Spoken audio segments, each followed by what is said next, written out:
अच्छा।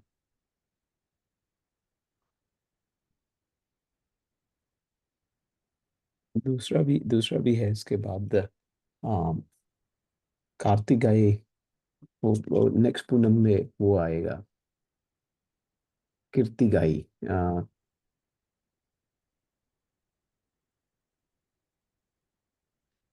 ये कार्तिक पूर्णिमा है आज, और कृतिकाई दीपम इज नेक्स्ट पूर्णिमा।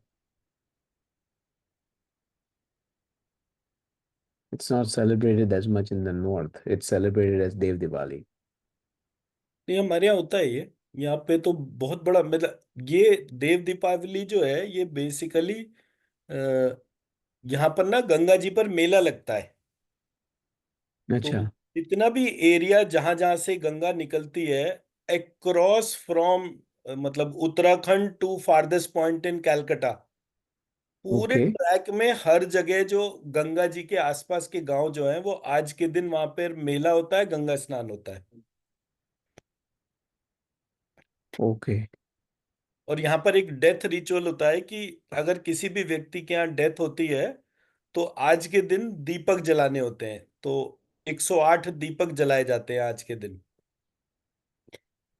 तो मेरे अच्छा। जब फादर 2021 में गए थे तब मैं भी गया था, क्योंकि डैडी तभी गए थे तो उसके इमिजिएटली बाद ये पड़ गया था। हम्म। तो मैं जाकर करके आया था ये वाला पूजा।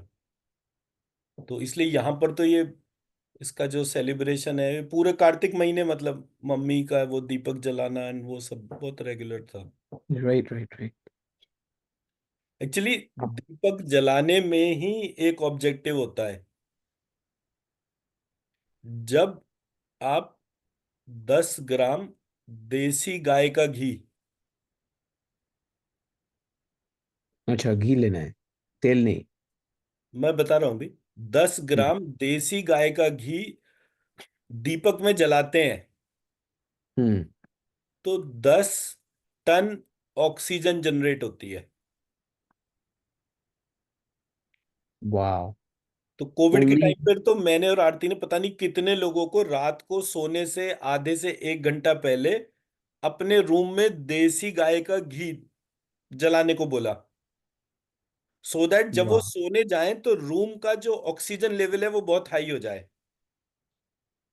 तो उस हाई ऑक्सीजन लेवल में जब व्यक्ति सोने जाता है तो एक तो उसको बहुत जल्दी नींद आती है, डीप स्लीप। हम्म। हम्म। तो डी स्ट्रेस करने के हिसाब से होता है। ये हो गया ओरिजिनल रीजन। अब आते हैं हम्म। कार्तिक महीने में। कार्तिक महीने में क्या होता है, suddenly from summer to winter वाला डोमेन शुरू होता है। हम्म। दूसरा, देव सो रहे होते हैं तो देव उठते हैं इस टाइम पर। तो सोने से उठने के बीच में जो है देर आर सम रीजन जिसकी वजह से इस महीने में लो ऑक्सीजन जोन होता है।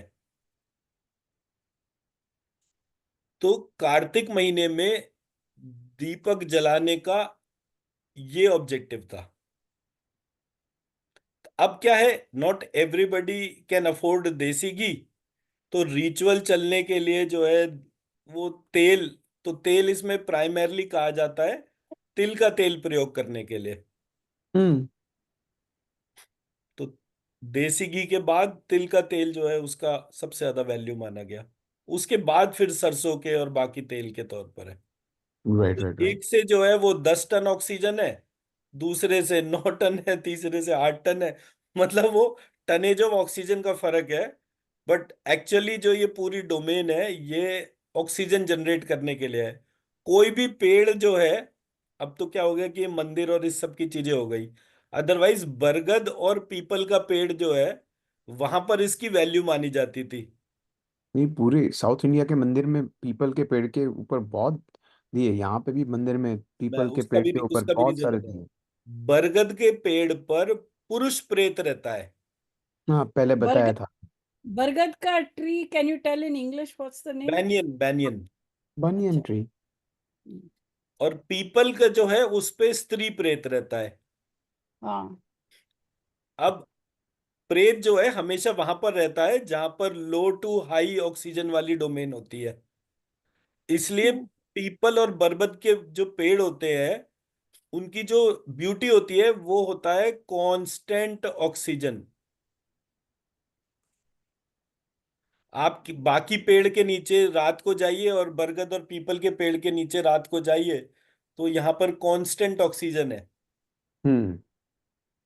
तो क्योंकि उनके भीतर ये कांस्टेंट ऑक्सीजन का प्रोसेस है, तो यहाँ पर जो है वो नेगेटिव एजेंट्स जो हैं वो इसकी विसिनिटी में बहुत होते हैं। इसलिए यहाँ पर जो है दीपक जलाने से ये दोनों चीजों में आराम होता है। और प्रेत का डर होने की वजह से ये दोनों ही पेड़ काटे नहीं जाते। गीता में तो विष्णु जी ने इसको अपना वही कह दिया, अवतार स्वरूप, कि मैं पेड़ों में बरगद हूं, मैं पेड़ों में पीपल हूं, ऐसे करके वो उन्होंने बोल दिया।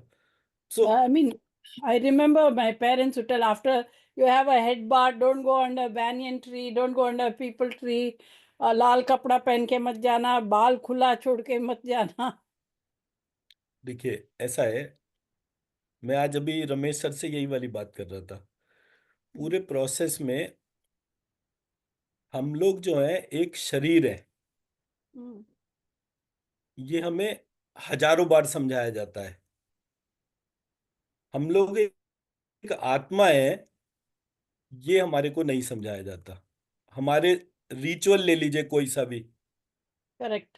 फूड रिलेटेड है, बिहेवियर रिलेटेड है, एक्शनेबल नॉन एक्शनेबल रिलेटेड है, but none of the ritual is atma related. Correct. तो जब आप पूरे प्रोसेस में अपने भीतर के उस अप्रोच को इन्वोक कर रहे हैं जो आपको आत्मा बताता है बनाता है, तो वो चीज आपको ज्यादा इम्पैक्टफुल होगी कंपेयर टू बाकी जगह के। एक सेकंड में स्नेहा जी को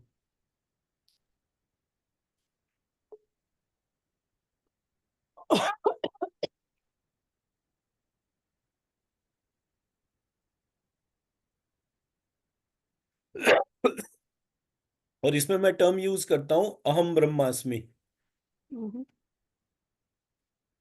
जब जब हम अपने, और मैं अहम ब्रह्मास्मि कैसे लिखता हूं, लिरिक्षम स्व वृक्षमाक्षमि।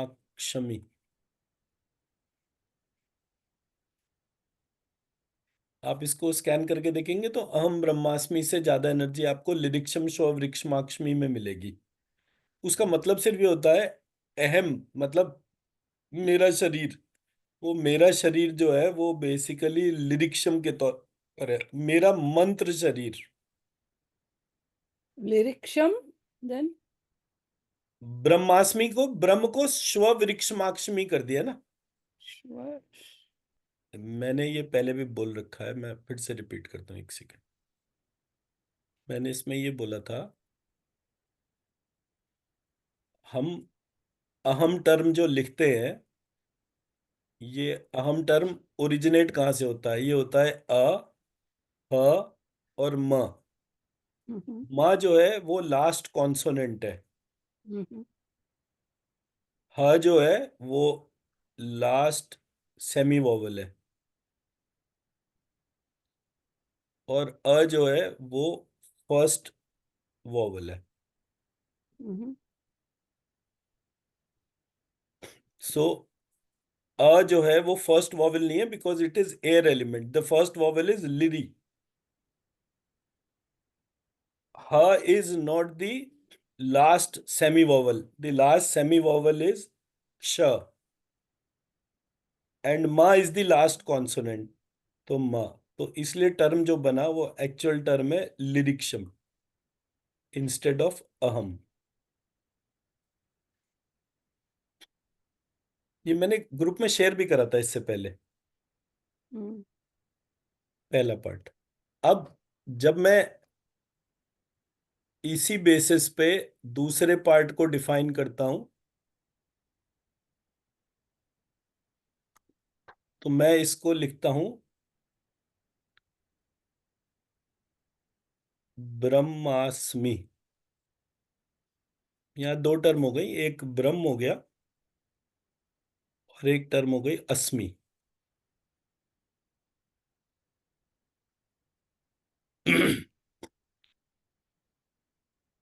तो जब मैं ब्रह्म को देखता हूं तो मैं पहली बात ये कहता हूं कि ब्रह्म के अंदर ब बैठता ही नहीं है। ब इज ए कॉन्सोनेंट, व बैठेगा, which is a semi vowel. तो मैंने इस टर्म को, ब्रह्म की जो टर्म है, इसको बनाया श वृक्षम।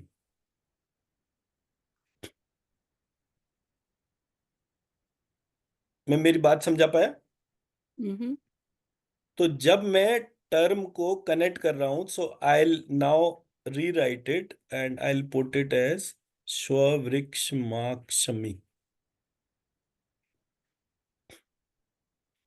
सो लिरिक्षम स्ववृक्षमाक्षमी is what we are sharing here, कि मैं मेरे मंत्र शरीर को जानना चाहता हूं, और ये मंत्र शरीर के अंदर जितना भी रचनात्मक कार्य हो रहा है, जो भी क्रिएशन हो रही है। अब मेरा फर्स्ट लेवल था कि मैं स्पर्म या एग के लेवल के तौर पे अपने आप को देखता हूं, फिर एक बॉडी बन जाता हूं, फिर उस बॉडी से एक फैमिली बना लेता हूं, उस फैमिली से मल्टीपल फैमिलीज यानी society and all that takes place.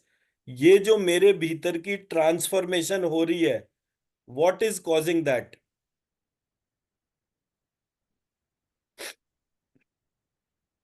The domain which is causing that is known as Brahm.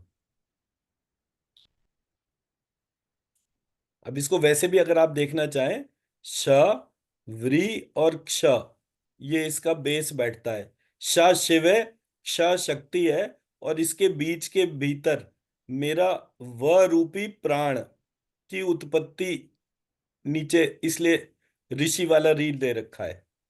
Mm. तो जब हम अल्फाबेटिकली इटाइमोलॉजी को स्टडी करना शुरू करते हैं वर्ड बाय वर्ड, तो हमारे को डीपर मीनिंग्स पता चलते हैं। जैसे नहीं, इंग्लिश जब हम पढ़ते थे तो ये वर्ड, ये रूट वर्ड है, ये लैटिन से आया है, ये ग्रीक वर्ड है, और इससे ये बना, उससे वो बना। वो खिचड़ी तो हमें परोस देते हैं, बट अगर आप पूछो वहां पर ये रूट वर्ड कहाँ से आया, तो वो नहीं पता होता। तो जब मैंने इस पार्ट को आंसर करा, तो मुझे पता चला कि मेरा रूट वर्ड मेरे चक्रा सिस्टम से आया। चक्रा सिस्टम कहाँ से आया? अपने शरीर के भीतर आत्मा मानने से चक्रा सिस्टम इन्वोक हुआ। आत्मा कहाँ से आई? बोले परमात्मा से आई। परमात्मा कहाँ है? बोले जी परमात्मा वो है जिसकी वजह से पूरी यूनिवर्स क्रिएट हुई। And that's how we get connected with the divine. और ये मैं प्रैक्टिकली मतलब महसूस कर रहा हूँ। मैं जब बैडमिंटन खेलने जा रहा हूँ, पिछले 1.5 पौने 2 महीने से मैं रेगुलरली बैडमिंटन खेल रहा हूँ। पहले क्या होता था, मैं एक गेम नहीं खेल पाता था, बिकॉज ऑलमोस्ट 6 साल बाद मैंने रैकेट टच करा।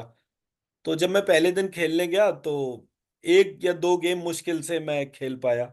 जब खेला फिर इतनी थकान, बैक एक और ये सब रहा। मैंने कहा ये तो बड़ी प्रॉब्लम है, मैं तो ऐसे खेल नहीं पाऊंगा। अब जब ये चल रहा था तो मैंने सडनली रियलाइज करा कि मैं प्रीच ही करता हूँ या प्रैक्टिकली टेस्ट करता हूँ। मैं तुरंत अपने शोल्डर पे हाथ रखा, श्रीम श्रीम श्रीम करना शुरू करा। और जैसे जैसे मैं वो श्रीम श्रीम श्रीम करना शुरू हुआ, इमिजिएटली जो है मेरे सारे शोल्डर जॉइंट्स वो सब रिवाइव हो गए। और फिर मैं एक दिन टेस्ट कर करके बराबर ऐसे देख रहा था। मैंने नॉन स्टॉप 6 गेम खेले, तो मैं 2 से 6 तक पहुंच गया जस्ट बाय कंसीडरिंग माय मंत्र शरीर, और उस मंत्र शरीर में मैं मंत्र फीड करता गया। अब मेरा एक रिचुअल बन गया कि जैसे ही मैं कोर्ट में जाऊंगा, कोर्ट में जाने से पहले बाकी दुनिया तो वार्म अप करती है, मैं कोई वार्म अप नहीं करता। सिर्फ अपने हाथ को अपने सारे जॉइंट्स पे लगाता हूं और उस श्रीम बीज मंत्र को ध्यान करता हूं। तो जैसे ही मैं ध्यान करके अपने शोल्डर से वो कनेक्ट करता हूं, मेरा बॉडी जो है वो फिनोमिनली वर्क करता है। तो मैं मेरे मंत्र शरीर से उससे कनेक्टेड क्रिएशन को ही ऑब्जर्व करता हूं, प्रीच करता हूं। आप अपने जिस पार्ट को फास्ट डिक्लाइनिंग देखें, उसी पार्ट पे आप उसको टच करके जो है जैसे मुझे लगता है कि मेरे बाल कम है, तो मैं रोज अगर बैडमिंटन खेलने की तो मैं बहुत कॉन्शियस होता हूँ। लेकिन अगर मैं अपने बालों को भी रोज श्रीम कहना शुरू कर दूं, तो इमिजिएटली थोड़े दिनों के अंदर मेरा हेयर ग्रोथ शुरू हो जाएगा। मैं मेरा पॉइंट समझा पाया? सो प्रैक्टिकली आप अपने मंत्र शरीर को इन्वोक करिए। अगर आप ये टर्म जो मैंने लिखी है, लिरिक्षम श्व वृक्ष माक्ष्मी, इसको रोज ध्यान करना शुरू कर दीजिए, तो आप देखेंगे कि आपके भीतर मंत्र चिकित्सा जो है, मंत्रों का जो रहस्य जो है, वो ऑटोमेटिकली इन्वोक होना शुरू हो जाएगा। क्या बोला मैंने? लिरिक्षम स्ववृक्ष माक्ष्मी, इसको मैं रेगुलरली लिखना शुरू कर दूं या अपने भीतर वो करना शुरू कर दूं? Diriksham Shva. स्ववृक्ष माक्ष्मी, वृक्ष लिखा है ना टर्म, ये बेसिकली हम्म। षटकोण का शा तो हम साइलेंट भी मान सकते हैं। मैं एक वृक्ष के समान हूं, इसको मोटा मोटा ऐसे मान लीजिए। आप नोटपैड पे स्विच कर सकते हैं प्लीज, बिकॉज हाँ, इट्स एक रियली। सेकंड।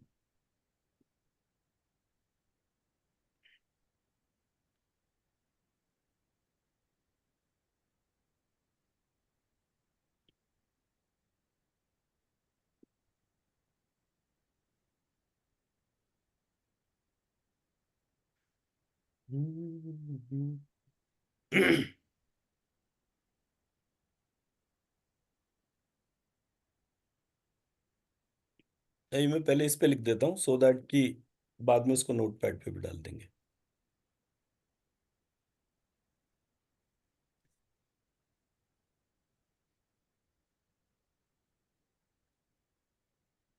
लिरिक्षम।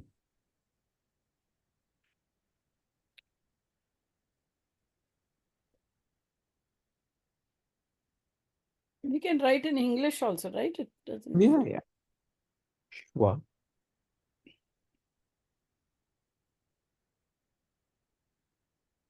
देखो जी, मंत्र चिकित्सा पढ़ना है और फिर भी इंग्लिश लिखते रहोगे तो फायदा क्या होगा? It is a No, waste of energy. I know. When you say no, it clearly indicates N O.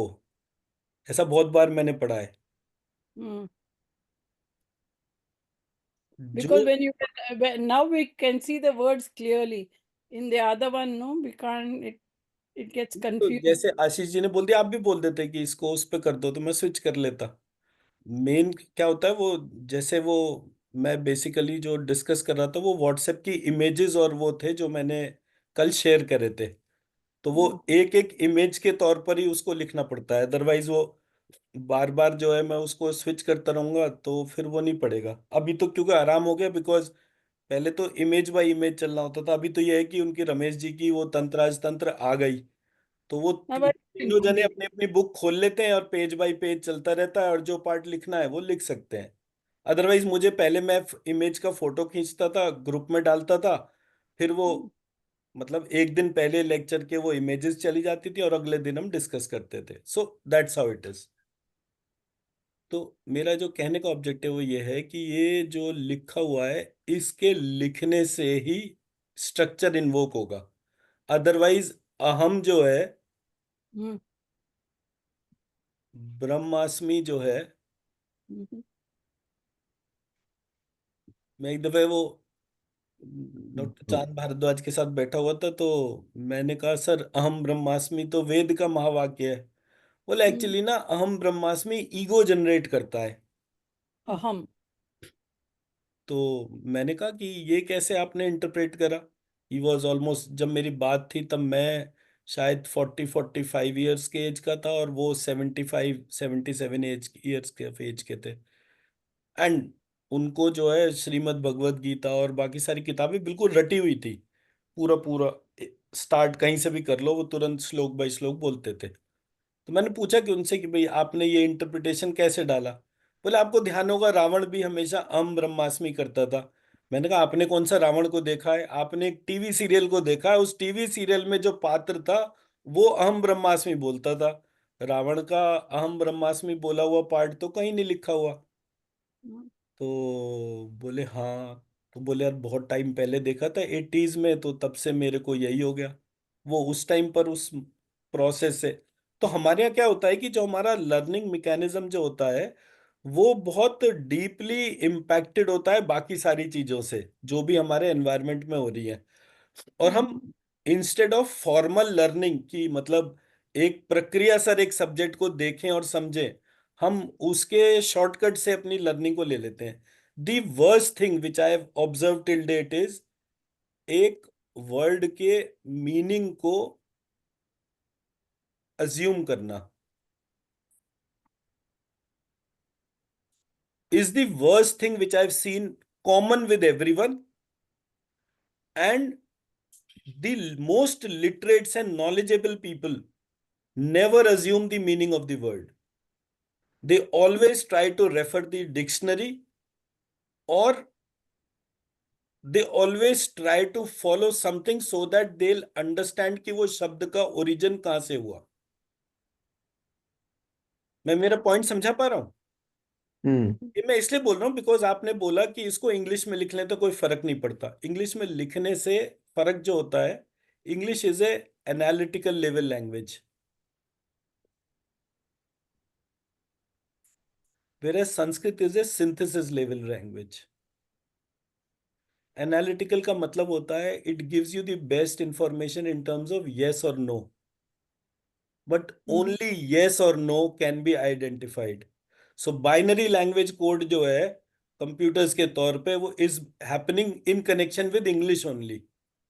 But अब जो क्वांटम कोड की बारी आई है, it answers for yes, no and best resonates with.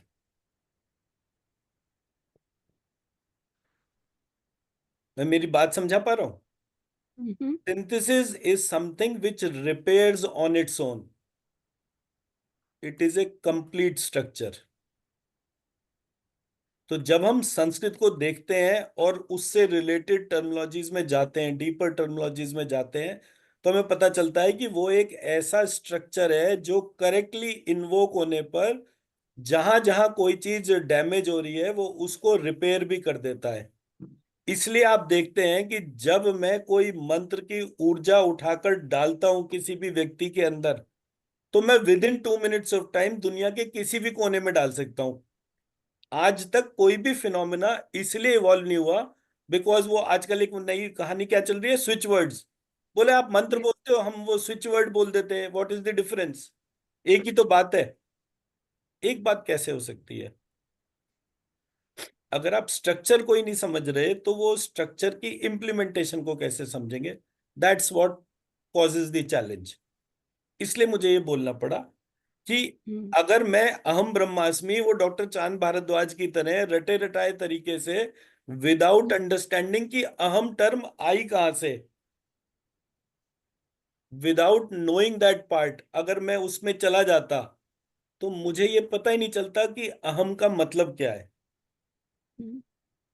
लिरिक्शम का मतलब क्या है। ये मेरा कहने का ऑब्जेक्टिव था। चलिए अब जो है हम अपने वापस just like how you said switch words, वैसे ही एस्ट्रोलॉजी की तरह डेस्टिनी मैट्रिक्स है। क्या यू है? Can destiny matrix, what is that? you can Google YouTube and see. It is you can learn that. Like astrology, you can tell things. Destiny matrix. लिख लेता हूं ना, एक सेकेंड।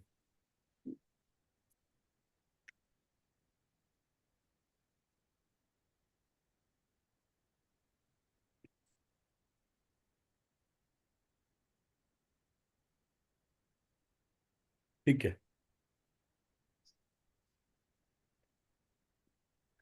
बहुत सारी चीजें हैं और मतलब इतनी फालतू फंड की चीजें हैं। अगर आपको एक दफे ना कोर पढ़ने में मजा आना शुरू हो जाए ना, मेरे को एक बार भी अट्रैक्शन नहीं होता किसी भी ऐसे सब्जेक्ट को पढ़ने के तौर पर जो नॉन संस्कृत ओरिजिन का है। उसका रीजन ये है, मेरे यहाँ एक अप्रोच थी, एक second, with one approach of Veda bhasha. मैं ऋग्वेद से इंजीनियरिंग या धनुर्वेद बना, मेरा यजुर्वेद से आयुर्वेद या मेडिसिन बना, मेरा गांधर वेद से म्यूजिक एंड फाइन आर्ट्स बना, और मेरा अथर्ववेद से अर्थशास्त्र यानी जियोपॉलिटी इकोनॉमी। सो मैं एक सब्जेक्ट को पढ़ने से, वेद भाषा मतलब भाषा रिलेटेड वॉवल कॉन्सोनेंट और ये सारे स्टडीज को लेकर जो है, जब मैं पढ़ना शुरू करता हूँ तो I connect with engineering, medicine, geopolity economy, music and fine arts. I became master of 5 subjects at a time. That's the reason I am able to connect what all subjects: astrology, chakras, आपका vastu, numerology, and in the days to come anything in terms of gemology and anything in terms of। तो मैं वो subject को एक integrated manner से ही explain करता जा रहा हूँ। एक्सप्लेन इसलिए कर पा रहा हूँ क्योंकि मेरा सोर्स कोड स्टैंडर्ड है, और वो सोर्स कोड बहुत डीपर है कंपेयर टू, ये तो बड़ा सुपरफिशियल सा टर्म होता है जो अभी हमारे सिस्टम में जितना भी चल रहा है। वेस्ट ने बहुत कोशिश करी हमें रिप्लेस करने की। एंड ऑफ द डे उन्होंने अपने ही सिस्टम को रिप्लेस करा। जहां जहां उन्होंने सब्जेक्ट ऑफ साइंस को इवॉल्व करा और ये बोला कि देखो हिंदुस्तानी तो फालतू की बातें करते हैं, हम साइंटिफिक बात करते हैं, वहां पर उन्हें नया सब्जेक्ट बनाना पड़ा which is neuroscience. Finance की बजाय न्यूरो फाइनेंस, मार्केटिंग की बजाय neuromarketing. Why it is happening like that? Because you are not able to sustain a definition. Here in our subjects, the best part is that once you have created a definition, that definition never changes for thousands of years. तो मेरे text को किसी ने, अब क्या हुआ, 2 जनों ने 2 रेफरेंस दिए, एक मैंने दिया, एक आशीष जी ने रेफरेंस दिया, तो अब हम दोनों जनों ने एक बुक को कोट करा, किसी ने वो किताब ही जला दी, बोले ना रहेगा बांस ना बजेगी बांसुरी, अब बताओ कहां से दोगे।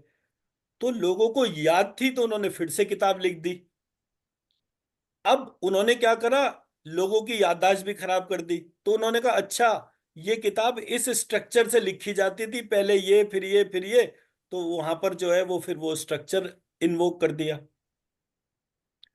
तो हमारे यहाँ जो साइंटिफिक एबिलिटीज का जो प्रोसेस था, हम उसकी तरफ देख नहीं रहे। मैंने जब ये गैप देखा तो मैंने फिर इसी पार्ट पे बात करना शुरू कर दिया और उसी को पढ़ना शुरू कर दिया।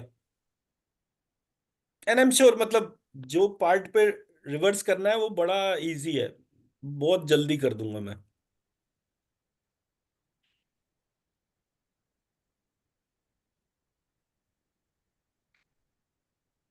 चलिए जी, अब अपना वापस बैक टू पीपीटी आते हैं। एक सेकेंड।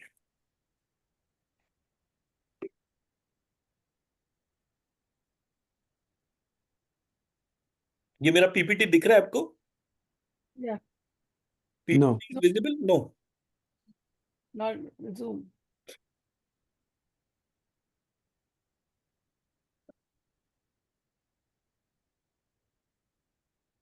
आज स्नेहा जी कैसे लेट हो गई?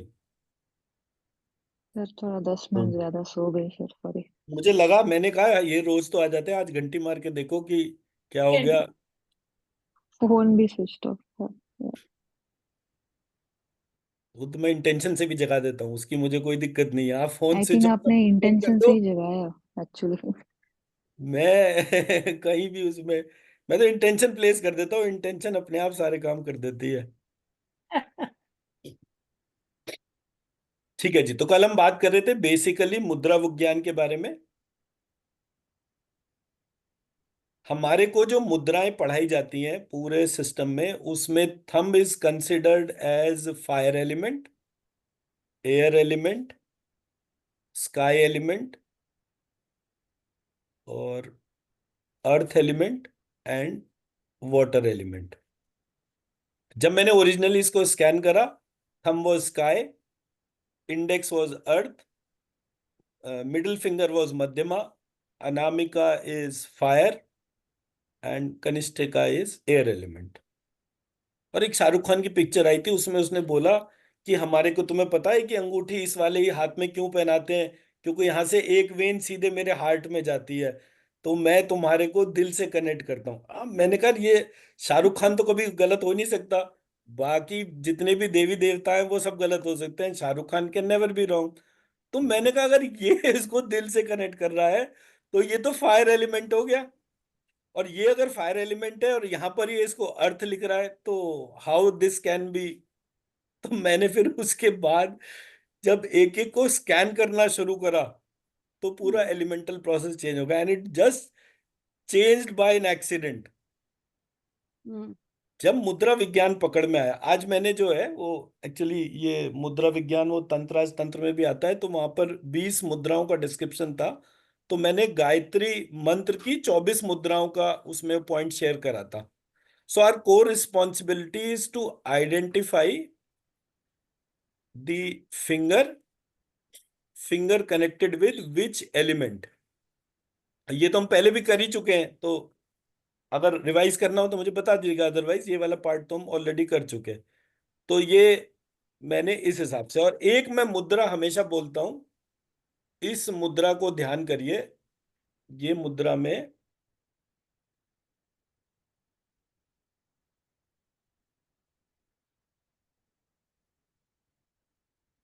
एक सेकेंड,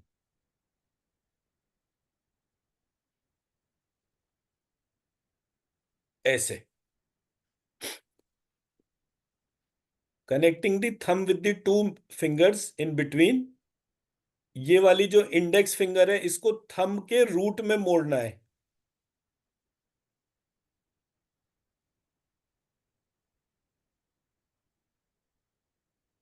सबको क्लियर है?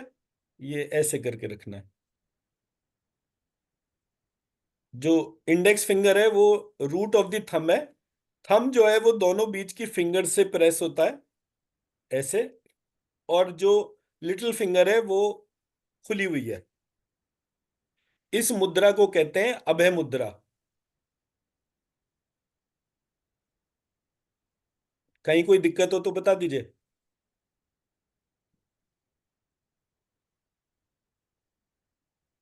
क्लियर है सबको? ये देख लीजिए, मैंने कैमरा पे और पास से इसको कर दिया।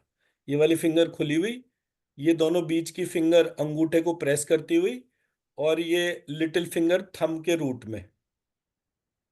Little finger is in the thumb's root or index finger? Index finger is in the thumbs root. That's right. ठीक है, ये दोनों हाथों से लगानी है ऐसे, और दोनों हाथों से लगाने के बाद में ये इस मुद्रा में बैठना है। इस मुद्रा को अभय मुद्रा कहते हैं। अभय, इस अभय मुद्रा में बैठने के बाद व्यक्ति को किसी भी तरीके का अटैक हो, panic attack, heart attack, panic को एंजाइटी अटैक भी कहते हैं, एस्थमा का अटैक, किसी भी तरीके के अटैक सिचुएशन में उसको इस अभय मुद्रा को लगाकर बैठना चाहिए। सीधे बैठे, लेटे, जैसे मर्जी, मतलब लेकिन अभय मुद्रा होनी चाहिए। और उतनी देर आप अपने ध्यान के ऊपर, अपनी ब्रीदिंग पैटर्न के ऊपर फोकस कीजिए। जब आप अपने ब्रीदिंग पैटर्न पे फोकस करेंगे तब आपको पता चलेगा कि आपका जो भी पैनिक अटैक हो रहा था वो एकदम से सरवाइव कर, मतलब रिवर्स होना शुरू हो जाता है। मैं मेरी बात समझा पाया? अब फर्स्ट एड पहुंचने में भी, किसी भी व्यक्ति को एम्बुलेंस पहुंचने में भी 30 मिनट्स लगते हैं। ये 2 मिनट के तौर पर है। एक बार मेरे को क्या हुआ, मुझे वो नेजल एलर्जी हो गई कुछ, और मैं राजधानी से गुरुजी के पास जा रहा था, तो रास्ते में जो है 3 बजे करीब वो राजधानी में पर्दे पड़े होते हैं एसी 2 टायर में, तो उन पर्दे से कोई एलर्जी थी, मुझे पता नहीं था। और मेरे को रात को एकदम से 3 बजे एंजाइटी ओ मतलब एस्थमा का अटैक हुआ। ना मेरे पास कोई इनहेलर था ना कुछ था। विंटर्स का टाइम था, आई थिंक जनवरी के अराउंड ये बात होगी। तो अब मुझे कुछ समझ में नहीं आया, अकेला मैं ट्रैवल कर रहा था उस टाइम पर। तो मैं राजधानी के 2 कंपार्टमेंट्स के बीच में ना एक वो डक्ट टाइप का होता है, तो वहां पर बहुत तेज हवा होती है राजधानी की स्पीड से। तो मैं वहां पर अपना मुंह रख के खड़ा हुआ, तो वो हाई ऑक्सीजन की वजह से मेरे को ऐसा हुआ कि मैं वहां पर ऐसा लगा मैं सरवाइव कर पाया। और पूरी रात में ऐसे ही मेरी स्थिति रही। सुबह 6 बजे ट्रेन माउंट आबू पहुंच गई, तो मैंने सबसे पहले जो है वो गुरुजी के पास गया और मैंने बोला जी मुझे तो ऐसा ऐसा हो गया। अरे ये हो गया तो कौन सी दिक्कत है, अभय मुद्रा लगा लेता तो ठीक हो जाता। अब मैं कहूँ जी अभय मुद्रा होती क्या है, मुझे तो ये भी नहीं पता, और आप कह रहे हो कि ये कर लेता। तो उन्होंने बताया देख ऐसे ऐसे करके बैठेंगे तो अभय मुद्रा होगी। मैंने कहा अच्छा ठीक है। अब उसके बाद क्या हुआ, तब तक मेरा वो पैटर्न डेवलप हो चुका था, और मैं डॉक्टर के पास गया, उसने मुझे इनहेलर बोल दिया। तो मैंने कहा यार मुझे क्या करना है ये इनहेलर वगैरह के तौर पे। लेकिन जब जब मुझे किसी भी चीज की एलर्जी, जो अननोन डोमेन की एलर्जी थी, क्या थी मुझे नहीं पता, आज तक भी नहीं पता, तब तब मेरा सांस एकदम से उखड़ जाता। तो डॉक्टर ने कहा देखो मर्जी आपकी है, आपको क्या करना है क्या नहीं करना, बट मुझे लगता है ये सारी चीजें जो भी आप मुद्रा वगैरह करो इनसे कुछ होता नहीं है। आप जो है इनहेलर यूज करना शुरू करो, क्योंकि इमरजेंसी में कोई कॉम्प्लिकेशन हो गया तो nobody will be able to help you. तो जब मैंने उस डॉक्टर की बात समझी तो मैंने क्या करा, मैंने हमेशा इनहेलर साथ में रखना शुरू करा फॉर ईयर्स, एटलीस्ट 2 और 3 ईयर्स कॉन्टिन्यूस। जब मुझे अटैक होता मैं इनहेलर अपने सामने टेबल पे रखता, अभय मुद्रा लगाता और बैठ जाता, with the condition, self impose condition, कि अगर मैं इस पूरी प्रक्रिया में 2 मिनट तक मैक्सिमम इस सिचुएशन को हैंडल कर सकता हूं। अगर मैंने 2 मिनट से 2 मिनट तक भी नहीं हैंडल कर पाया तो मैं इनहेलर यूज कर लूंगा, वरना मैं नहीं करूंगा। ऐसे करके मैंने धीरे धीरे धीरे धीरे जो है 2 मिनट का 3 मिनट, 4 मिनट, 5 मिनट करा, फिर लेट गया, फिर सो गया। And I practice this process for at least 2 years. मैंने इनहेलर नहीं यूज करा। मैं हर बार इनहेलर अपने सामने रखता कि अगर मैं नहीं कर पाया तो मैं इनहेलर यूज कर लूंगा, वरना मैं अभय मुद्रा में बैठूंगा। And I was able to reverse the pattern. आज इस बात को मैं समझता हूँ 10-15 साल हो गए। और अगर मैं 15 साल से रेगुलरली इनहेलर यूज कर रहा होता तो मेरी सिचुएशन बैड टू वर्स ही होनी थी, क्योंकि इनहेलर में भी वैसी है सिचुएशन, अभी हल्के लेवल का है, बाद में और भारी लेवल का होगा।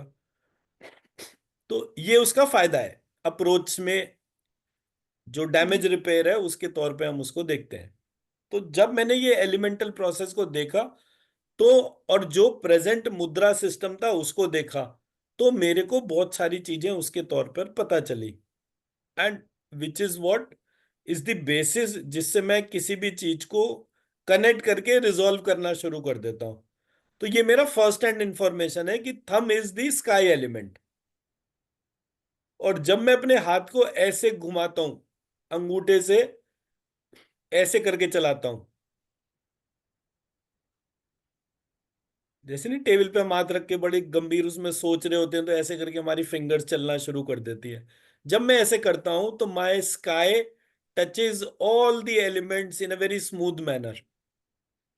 और जब मैं इस तरीके से करना शुरू करता हूं तो मुझे पता चलता है कि हाँ, मेरे सारे एलिमेंट रिवाइवल जो है वो इस प्रक्रिया से शुरू हो रहे हैं।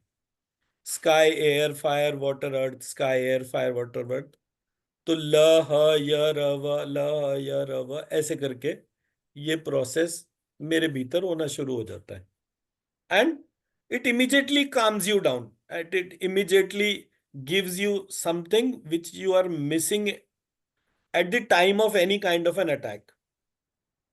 तो मुझे भी मुद्राओं पे मैं काम कर रहा हूँ, काफी टाइम से काम कर रहा हूँ, but this was the basis जो मैंने रियलाइज करा और इसका प्रैक्टिकल एप्लीकेशन देखा कि हाउ एग्जैक्टली इट हेल्प्स।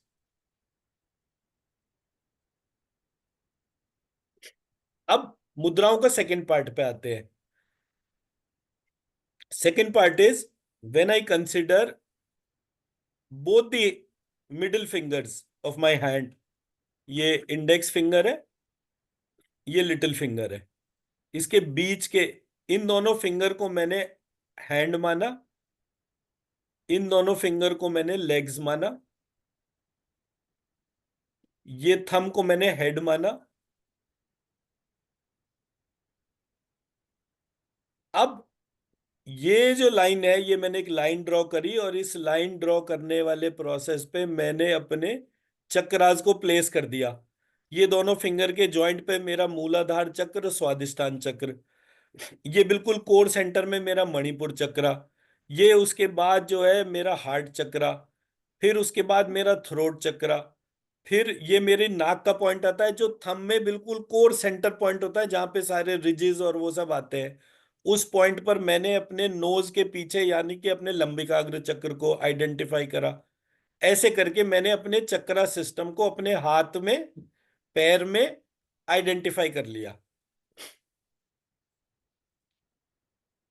अब मेरे को अगर कोई एलर्जी अटैक हो रहा होगा तो मैं इस अंगूठे के थंब को टारगेट करके, क्योंकि ये नाक की डोमेन है, तो मैं यहाँ पर अपना ध्यान लगा के बोलूंगा श्रीम शम श्रीम, या सिर्फ श्रीम श्रीम श्रीम करके इस टिप को कनेक्ट करना शुरू कर दूंगा। इमिजिएटली मेरा जो डिस्कम्फर्ट है वो ट्रांसफॉर्म होना शुरू हो जाएगा, सिर्फ थंब के टिप को टैप करने से। मैं मेरी बात समझा पाया? हम्म। स्नेहा जी, आपको आ रहा है? हाँ सर, बट पूछना था, थंब के टिप को किसी भी आपको फिंगर से टैप वीडियो कर ऑन सकते करना हैं? चाहिए। ये प्रैक्टिकल वाली क्लास है, विदाउट वीडियो ऑन करे वो पता ही नहीं चलेगा। वो तो मेरे को एकदम बीच में ध्यान आ जाता है कि आप वीडियो ऑन नहीं करके। नहीं, मेरा वीडियो हो, लाइट्स ऑफ है सर। सर यहाँ पे अच्छा, बच्चा भी सो रहा है, तो ऑन करोगे सब लोग उठ जाएंगे। ठीक है ठीक है ठीक है। बट मैं पूछ रही थी, थंब के टिप को किसी भी फिंगर से टैप कर सकते हैं? हाँ, वो किसी भी फिंगर से। आपको तो श्रीम श्रीम को उस पॉइंट पर टच करना है। ओके। जैसे ये जो थंब का जो हेड टॉप पॉइंट है, ये मणि वो है सहस्त्रार चक्र बंद, फिर सहस्त्रार चक्र, फिर लंबिकाग्र चक्र, फिर आज्ञा चक्र। सो ऐसे करके आप अपने थंब के प्लेन को आइडेंटिफाई करते हैं by placing those chakra images. तो ये मैंने इमेज पीपीटी में शेयर भी कर रखी है।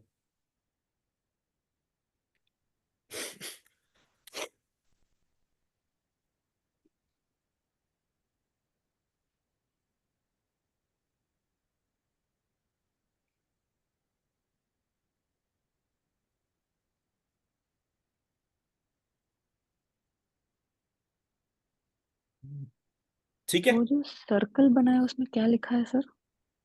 कौन सा सर्कल? मतलब एक डॉट और फिर सर्कल।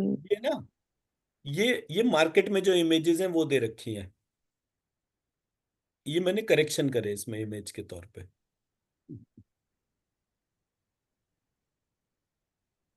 हमारा जो चक्रा सिस्टम है उसमें और हमारे वाले चक्रा सिस्टम में फर्क है ना।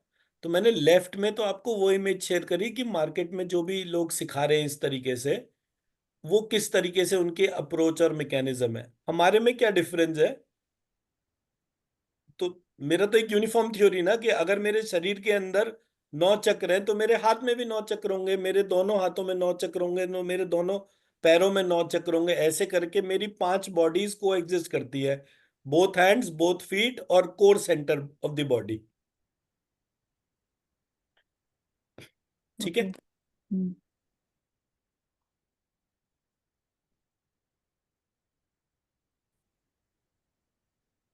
अब इसी प्रोसेस में अगर हम वास्तु पुरुष को लेकर चलते हैं तो वास्तु पुरुष के भी 9 चक्र इसी तरह से आ गए।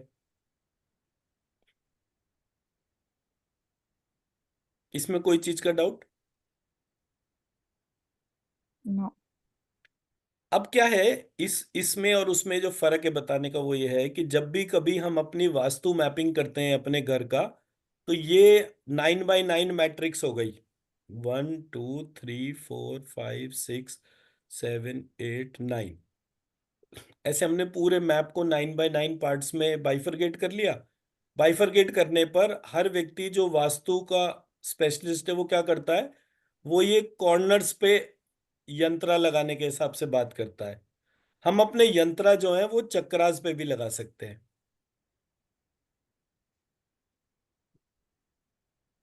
अब चक्रास पे लगाने के लिए हमारे को उस जोग्राफिकल लोकेशन को याद करना है और उस पॉइंट पे छत के ऊपर वो यंत्र को लगा दिया। अब कॉपर प्लेट है, एक एक जगह पर उसको जो है अपना 3M का टेप लगाया और ऊपर चिपका दिया, एक दफे लगा दिया, फिर वो दोबारा हिलता भी नहीं है। ओके। ठीक है जी। तो ये हमारे सिस्टम के चक्रास रिलेटेड जो है, तो अब मैंने अपने घर के पहले वास्तु पुरुष को इमेजिन करा, और इमेजिन करने के बाद उसमें जो है इस पार्ट को इन्वोक कर दिया।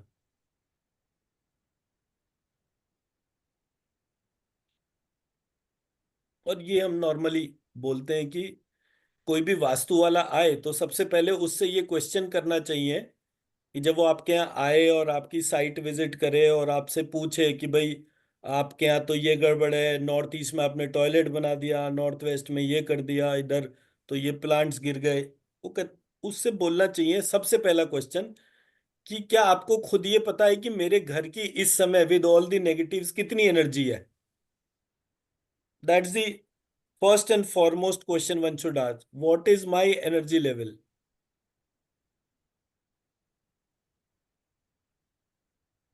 तो जब आपको what is my energy level की बात आएगी कि इस समय आपके घर की विदाउट एनी रेमेडी कितनी एनर्जी है, फिर आप सेकंड स्टेप करेंगे कि now tell me the remedies, and after each remedy what is my energy level now after your remedy.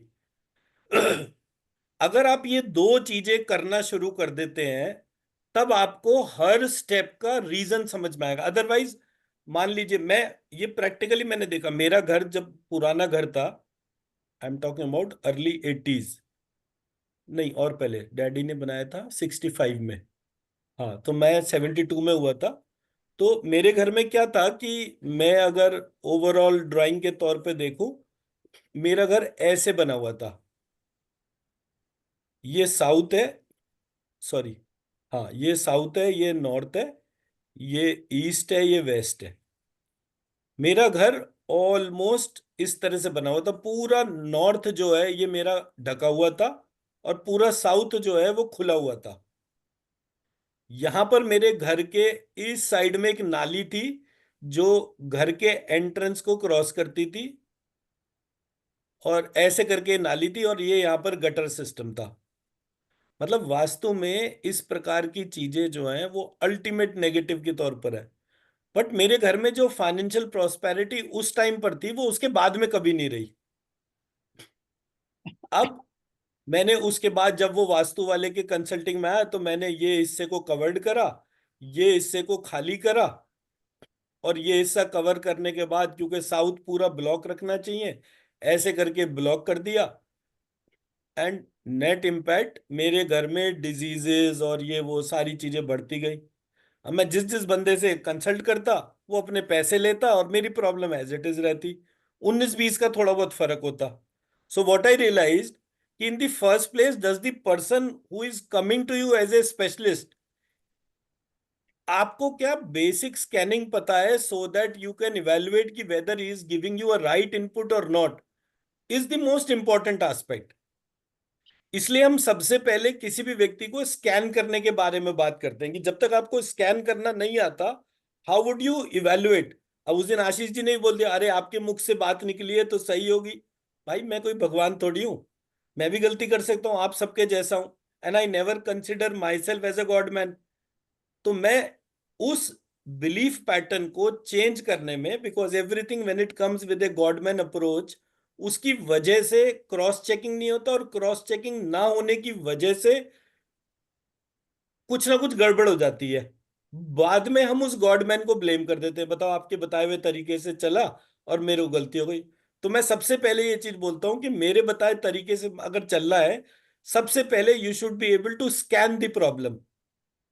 मैं जो सॉल्यूशन दे रहा हूं, क्या वो सॉल्यूशन स्कैनिंग के बाद आपको पॉजिटिव रिजल्ट दे रहा है, यस और नो। स्कैन इट फर्स्ट, उसके बाद इंप्लीमेंट करिए। अगर आप उसके अगर ऐसा नहीं करेंगे तो कभी कभी हर व्यक्ति इंट्यूटिव एबिलिटी से बोलता है, उसको कोई सिद्धि होती है या कुछ होता है, उसका ऑरा भी वैसी बन जाता है, वो लोगों के पास जाता है और अपनी सिद्धियों के दम पर बात करता है।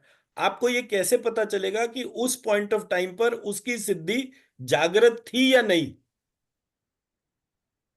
एंड एज अ रिजल्ट लोगों के साथ में गड़बड़ हो जाती है। एंड एस्ट्रोलॉजी, पामिस्ट्री, वास्तु, ये वाले जितने भी लोग हैं, अगर आप इनको टेस्ट करना चाहते हो, आप इनको देखिएगा, इनकी पलकें सीधी खड़ी होती है। जो ये मेरी आईलैशेस है, ये आईलैशेस सीधी हो जाती हैं जब भी कोई सामने वाला व्यक्ति स्पिरिटेड एनर्जी के इन्फ्लुएंस में बोल रहा होता है। तो ये जितने भी सिद्धि वाले हैं, उनको जैसे ही आप स्कैन करेंगे, तुरंत आपको पता होगा कि इसको व्यक्ति को सब्जेक्ट की नॉलेज है या नहीं। अगर सब्जेक्ट की नॉलेज है और वो चीज बोल रहा है, वो उसके मूलाधार चक्र को स्कैन करने से आपको पता चल जाएगी। आप किसी भी व्यक्ति को जिसको आप बहुत नॉलेजेबल मानते हो, उसके मूलाधार चक्र को स्कैन करिए। अगर उसका मूलाधार चक्र 5 से 6 इंच का आ रहा है, इसका मतलब है कि वो व्यक्ति जो है वो अच्छा नॉलेजेबल व्यक्ति है, उसको अपना सब्जेक्ट, लर्निंग, अंडरस्टैंडिंग सब पता है। उसके सहस्त्रार चक्र को मेजर करिए। अगर उसका सहस्त्रार चक्र 5-6 इंच का आ रहा है, इसका मतलब है कि उसकी इंट्यूटिव एबिलिटीज भी बहुत अच्छी है। ये दोनों 5-6 इंच के अगर आ रहे हैं, विच मीन्स कि सामने वाला व्यक्ति बहुत सब्जेक्ट का कॉम्पिटेंट व्यक्ति है। भले ही is able to make financially or not, that doesn't matter, क्योंकि उसकी भी तो अपनी कार्मिक साइकिल होगी ना।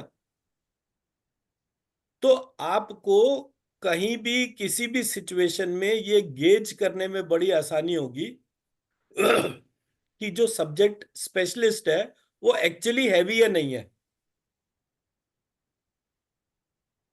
दैट्स द ऑब्जेक्टिव जब ये हमने स्लाइड बनाई थी, उसकी वजह से।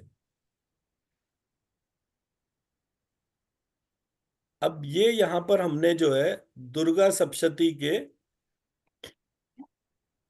ये एस्ट्रोलॉजी का चार्ट है। ये साउथ इंडियन पैटर्न पे हॉरोस्कोप बनाने का प्रक्रिया होती है। तो ये फर्स्ट हाउस है,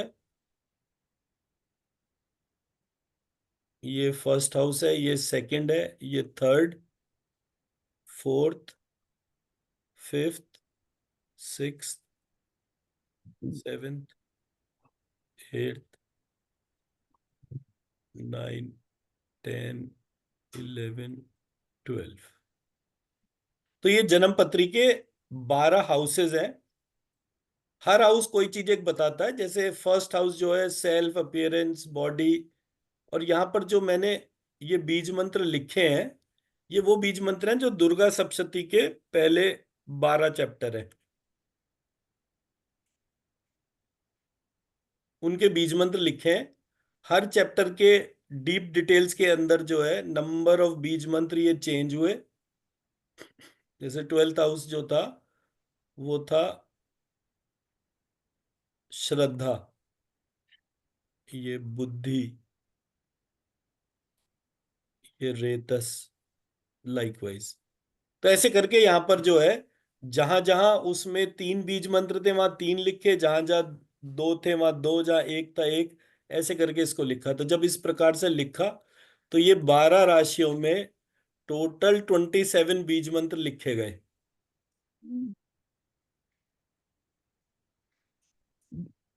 अब स्नेहा जी ने तो एस्ट्रोलॉजी भी पढ़ रखी है। स्नेहा जी, 27 क्या होता है? नक्षत्र। नक्षत्र। तो 12 राशियों में 27 नक्षत्र जो है, ये 27 बीज मंत्र के तौर पे यहां दे रखा है। आप काउंट करके देख सकते हैं।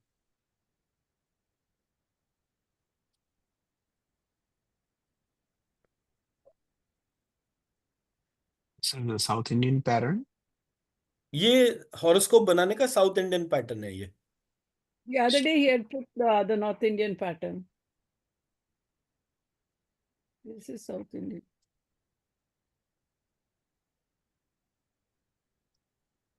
Western is totally different. They do it circle. They go by sun. देखो जी, ऐसा है, सब्जेक्ट तो इस देश वालों ने ही बताया। कहानी बनाने के लिए आप कुछ भी अपने आप को अलग कर लीजिए। वो north Indian south Indian styles में भी यही प्रॉब्लम है। एंड ऑफ द डे, जो It is north the Indian same है in उसने North कोई चीज जो बनाई, और जो India. साउथ इंडियन ने कोई चीज बनाई, the differentiator is just a point of ego. But the study is same for both. But Western astrology, it's on sun and it is circular and it's different.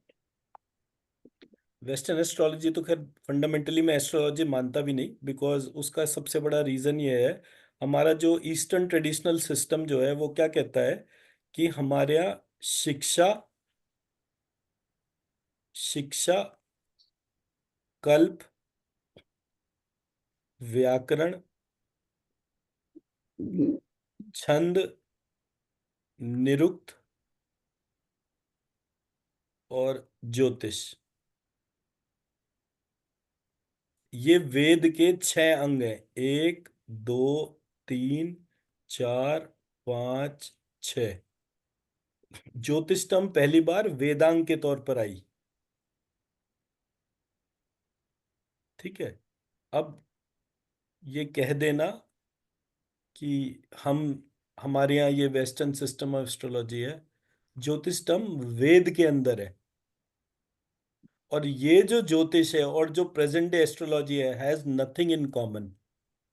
ये ज्योतिष नवग्रह, 27 नक्षत्र, इन सारी प्रक्रियाओं में एक एस्पेक्ट ऑफ इंटेंशन को convert करती है। Shiksha is not education, rather shiksha has nothing to do with education. Shiksha is a different meaning, और एजुकेशन एक डिफरेंट मीनिंग है। शिक्षा जो वेद के टर्म यूज होती है, दैट इज स्वर, वर्ण, इनके उच्चारण संबंधी ज्ञान को शिक्षा कहते हैं। तो the art and science of articulation of sound. So articulation of sound से इसका कनेक्शन है। कल्प इज टाइमिंग, टाइम का मतलब होता है अ जो है वो आ कब बनता है, कितने टाइम के बाद बनता है, इसको टाइमिंग कहते हैं। वो टाइमिंग को कल्प कहा गया कि कब कोई चीज दूसरी फॉर्म को अटेन करती है। मतलब जैसे 9 मंथ्स प्रेगनेंसी, तो वो 9 मंथ्स की प्रेगनेंसी जो है वो एक प्रकार का कल्प है which does the transformation. Vyakarana is, मतलब व्याकरण एक वेदांग है which is mathematically you can say call it algebra, else you'll call it rules of the grammar. Chhanda is musical symphony, energy efficient system. तो जब एक पर्टिकुलर छंद में आप किसी चीज को गाते हैं तो वो पॉइंट्स आपके भीतर के इन्वोक हो जाते हैं, तो छंद का कनेक्शन वहां है। Nirukta is original etymology. So when you touch the subject, इस तरीके से एस्ट्रोलॉजी में आप मुझे एक पार्ट बता दीजिएगा जो एग्जिस्ट भी करता हो। एंड साइंटिफिकली अगर मैं बात करूं, these are the 6 parts of each language. मैं इसके बेसिस पे कोई भी कंप्यूटर लैंग्वेज को भी डाल सकता हूं, नॉर्मल ह्यूमन लैंग्वेज को भी डाल सकता हूं। कौन सी भाषा को भाषा कहूंगा ये भी इन 6 पार्ट से पता चलता है। तो हमारे यहाँ जो सब्जेक्ट्स की मीनिंग है वो बहुत डीपर मीनिंग है। केवल ये कह देने से कि मैं जो हूं ये वाला सब्जेक्ट हूं doesn't qualify, it has to have a norm there. The best part of the approach is everything is integrated. जन्म पत्री में जो 12 हाउसेज हैं उसमें ये हेड रीजन है और ये 12th house is the feet region. So पूरी बॉडी जो है इस तरीके से एक शरीर के बारे में बताती है। तो शरीर के जैसे बॉडी पार्ट होते हैं, ये हेड है, ये नेक है, लाइकवाइज। तो जब आप अपने शरीर का ध्यान करते हैं, उस शरीर के ध्यान करते वक्त ये 27 बीज मंत्र जब आप ध्यान करते हैं तो आप अपने शरीर के भीतर के हर बॉडी पार्ट को इन्वोक कर देते हैं। मैं मेरी बात समझा पाया? हम्म।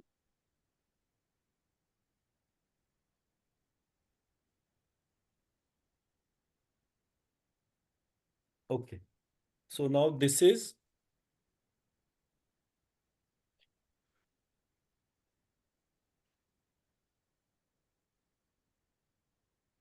This is meditation and energy practice. हमने गर्भिणी मेडिटेशन, लब्धिकाग्र meditation, sea beach meditation, shreem kleem शौ, ये सारे के सारे मेरे यूट्यूब चैनल पे मेडिटेशंस है।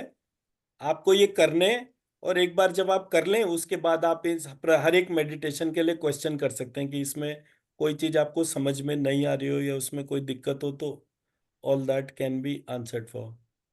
श्रीम chanting in different body parts, ये भी एक मेडिटेशन के तौर पर है।